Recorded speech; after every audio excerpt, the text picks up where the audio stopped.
So I've been playing Bayonetta Origins, Cereza and the Lost Demon, and I just want to talk about it. If you've been following all of my escapades on the main channel for a few years, you would know that there are plenty of times where big games release that you think, oh, maybe I'd want to talk about, but I just never get around to it. That just comes down to what I want to make an episode on, and quite frankly, a lot of games that I do play, I just don't think I can make an episode on, and now on this channel, I want to do that because believe it or not, I do play a lot more than just some cartoony platformers a lot of the times. And yeah, I'm a little bit late to the party. This game came out months ago, like a long time ago at this point. You know how games go, they just go really fast. So this is a long time ago technically, but Bayonetta Origins, this is going to go down as one of the biggest hidden gems of the Nintendo Switch. So for this new little mini series of game reviews, I want to start with this one and give it a little bit of love because this game is awesome and nobody played it. I'm like the only one, and that's sad.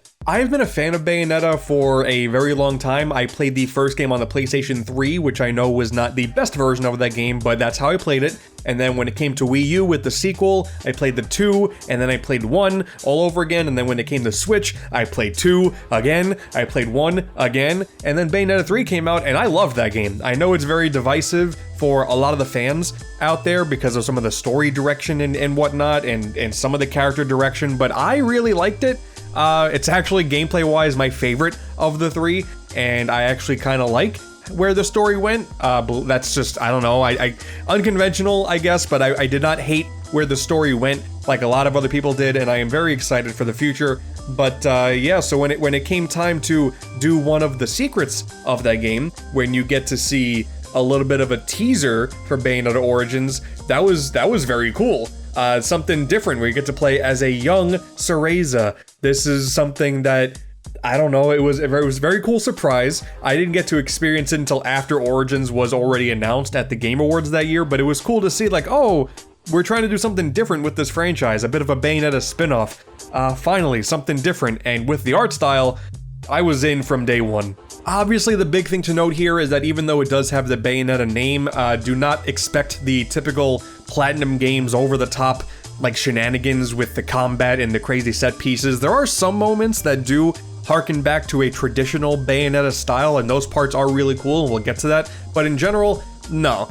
You are just dealing with a child who wants to become a witch, and it just so happens to be the person who would become Bayonetta. And the franchise has always alluded to Cereza in the past. You talk about Cereza all the time, and you allude, especially in Bayonetta 1, what your childhood could have been like. Now, the big thing to expect right from the get-go is this is not at all like a typical Bayonetta game, even though it shares the Bayonetta title. This is a Platinum game, and there are some moments that are very action-y with these crazy over-the-top set pieces, but even though it's by the same developers, this is a lot more of a subdued experience. While those games are all about trying to save the day by doing all these wacky, insane things with the guns that are attached to your feet and these crazy, very sensual, hair-based moves, this is more of a coming-of-age story, where young Cereza and this demon that you summon, Cheshire, that doesn't even want to be there, have to work together to just figure out how you can send Cheshire back and figure out who this mysterious masked boy is who's trying to just guide you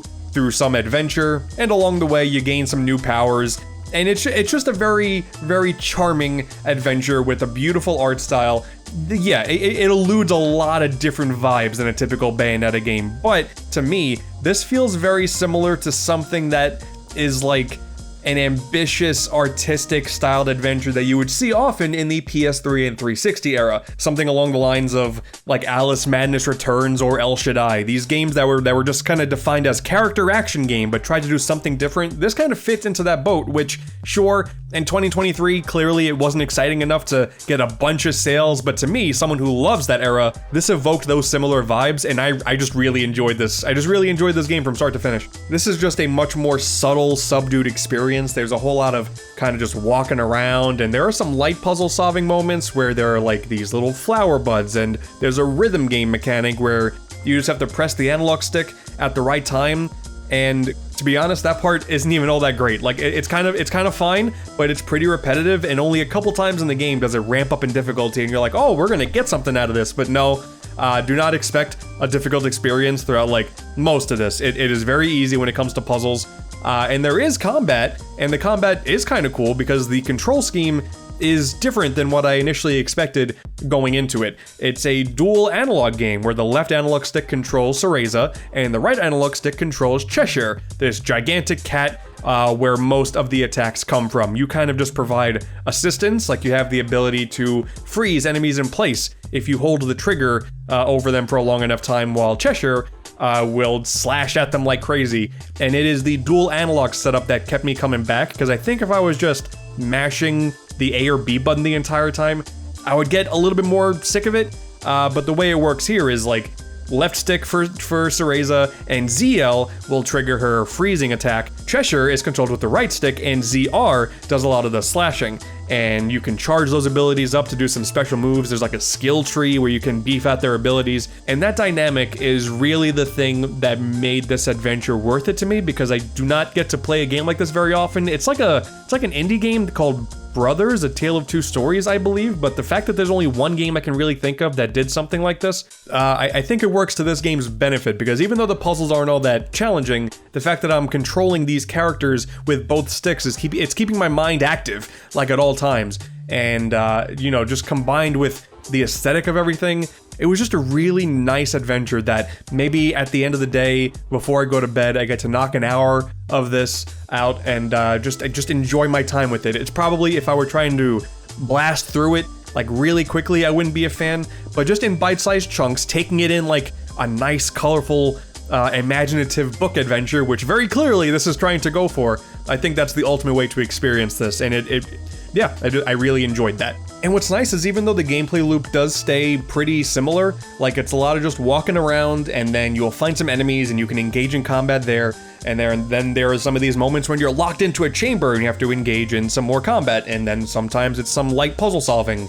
And then you can also find these extra little areas called Tir Na Nogs, I think they're called. It's a strange name, but it's like this little heavenly area where you can do some extra challenges that's very similar to what they've done in Bayonetta in the past, so that part makes sense, and you can unlock like extra health and extra magic and whatnot. But as you progress and essentially knock out the different chapters, you will unlock different elemental abilities that you can attach to Cheshire. The game is pretty linear. You are pretty much typically told where to go at all times. It is also kind of an open world, because you are free at a certain point when you unlock fast travel to go about wherever you want to. And there are plenty of areas where, oh, I needed fire for this. Good thing I have fire now. Oh, I needed the ability to pull something with this vine ability, so now I can go and do that. It's not like there's a ton of things that you can go for, but it's just enough that makes the world feel a little more lived in, I guess. And a lot of the enemies will take advantage of those abilities too. And the interesting thing when it comes to the combat is that it's sort of you're running the knife's edge with the elements all the time, because you only have a limited amount of time where you can use this element, especially if you're taking damage, and then you can't for a little bit. So, typical Bayonetta fashion, if you just button mash your way through with reckless abandon, you could make it through to the end. But if you want to get good at the game, there is a bit of a finessing and a mastery of the buttons to be really good, and I found that to be pretty satisfying. None of these puzzles by any means are clever. Like there are times where, the four elements that you have are color coded, and if you just see the color over an enemy, you just go, oh, okay, I just gotta do that thing. Like it's not challenging in the slightest. There is a hard mode that you unlock after you beat the game, or you could use a cheat code, I guess, but I didn't know about that when I first played the game. If I had hard mode from the offset, I think I would have had an even better time, because I was really just breezing through this. It's one of those games where the aesthetic really carried it, but if you do think it's a little bit too easy, you can unlock hard mode immediately, and I think that's probably the way to go, because the best parts about this game are just how it looks, and how it sounds. Like the music is really soothing and relaxing. I was able to just vibe. Also one of those games where if it felt too quiet, then I would like load up a podcast or some random video and just play it alongside that. And that's not a knock to the game's audio department. That's just sometimes how my mind works. If I tried sitting down and just playing this game with no interruptions whatsoever, and I couldn't do it. It was a little bit of assistance that I needed, but that's just me. I wonder if anyone else is like that.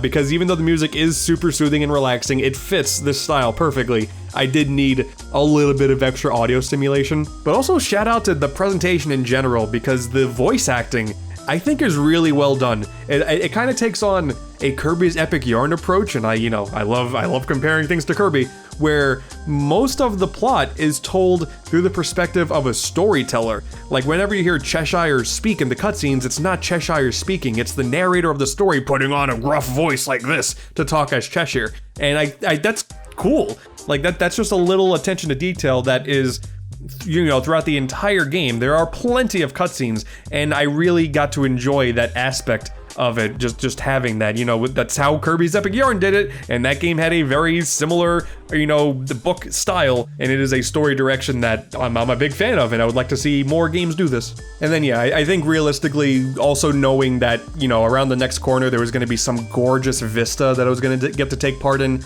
that was really what was a driving force as well. Like at any moment in this game, you just take a second and then pause, and it looks like a painting. Like it looks gorgeous. And you know, not to say that this is a game where the style is way better than the substance. Like the substance is still there, but the style is clearly what this game is trying to sell itself as. And while that stuff is good, I'm just trying to reassure you as well that it's fun. If you think it might be too easy, there is a demo that you can go and play that, you know, if you really want to know if you'd like the game or not, just know there is a hard mode, you just gotta unlock it, and that's kind of unfortunate. But if you really want something that is a little bit more Bayonetta-esque, like you kind of wish there were more Bayonetta-esque elements into this, I will say that there are boss battles that do harken back to the bombastic nature of Bayonetta pretty often. It's unfortunate that it's like only the bosses when those things happen, but because you play for hours at a time and then you get to the boss, when that moment happens, you're like, oh dude, let's go, and it feels cool. You get to feel like young Cereza here, not full-grown Bayonetta, be kind of a badass, and I like that a lot, and I do wish there were just more bits like that, because, you know, talking about Bayonetta 3, while people are complaining about the story and whatnot all the time, I do kind of play the main Bayonetta games for just the crazy, over-the-top nature of some of these moments. And even though this is a spin-off, I think it could have used more of that. Because, you know, those moments really stick out to me throughout the entire playthrough. And otherwise, while I did enjoy the rest of the adventure, there's no specific moment that I can pull out as like, oh, that was really cool. It mostly just was really charming adventure, something nice and simple, and again harkens back to that PS3 360 era, but it was the bosses. Oh, if you want Bayonetta, the bosses are where it's at. Because even then, like, talking about the story, it's not like the story is bad. Again, like the cutscenes are really charming, but it you know, it's not nonsensical. That's to be expected, but it's also just not memorable. It's a very, very simplistic coming-of-age story where I think Cereza is a charming character and she does go through some struggles, and I think Cheshire kind of being a jerk because he doesn't want to be there, he's just forced to be with you, he's just there by happenstance. It's a cute dynamic, but the overall plot, I guess in typical Bayonetta fashion, I have no idea what's going on. I want to quickly mention also that there is like a post-game unlockable playable section. I won't specify too much because we're still in like the realm of talking about spoilers, but it's incredibly short, and I wish they did a little bit more with the thing that you do, because the Bayonetta developers have an unfortunate history with treating the character a little poorly, and I kind of just wish they did a little bit more in this, you know, technical prequel game. I know that Bayonetta 3 does kind of mess with time a little bit, but I don't know where this fits in the timeline.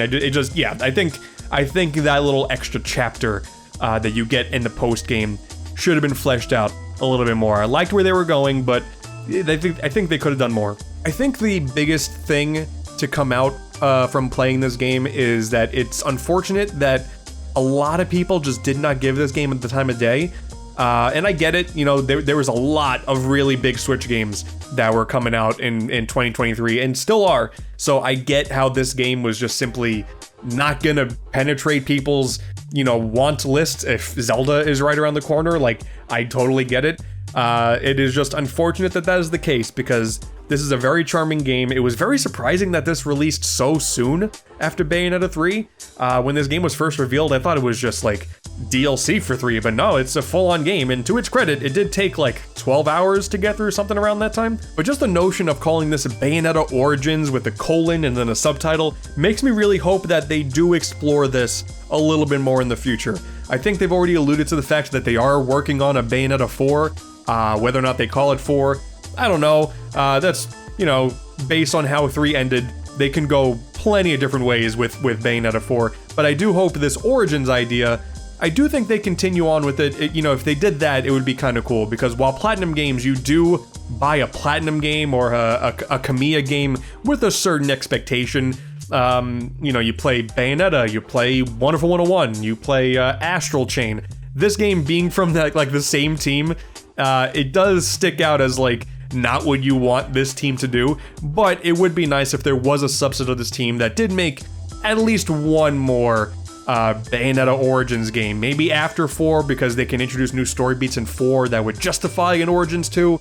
I don't know. I'm no game developer. I don't know how the planning process for these franchises work, but if Platinum Games were to at least, even if it's a new franchise, do a calmer, more artistic game in the future that, again, doesn't have to be Bayonetta. While they work on Bayonetta 4, we just get another game like this, I would be down. I think in the realm of all of these games that are just all about hype and you want action and all that fun stuff, and those games are great. Don't stop anytime soon. It's nice to break that with a nice calming game like this. It is going to, even though it's Nintendo, I would imagine it would drop in price at some point, and if it drops in price, you get a discount, whatever. I definitely recommend giving this game a shot. It is going to be guaranteed in the future, when people start to make a whole lot more Nintendo Switch Hidden Gems videos, this is going to be on that list. There are plenty of Nintendo Switch games that Nintendo themselves released that are kind of just whatever, but this is definitely a hidden gem that maybe in the future things will improve, but for now, that's where we are. The game currently has at least one sale. I think I know of one other person who's played it. Maybe someone out there could be player number 3. I don't know, but this is that's it. This is the first of my just sort of casual review style on this channel. The So I've Been Playing series. Let me know what you think down in the comments below. I got plenty more games I want to talk about, and if you're down for it, I will make those videos. That's it. That's all I got. Bayonetta Origins, good. Goodbye. Not good at the exit part of videos yet.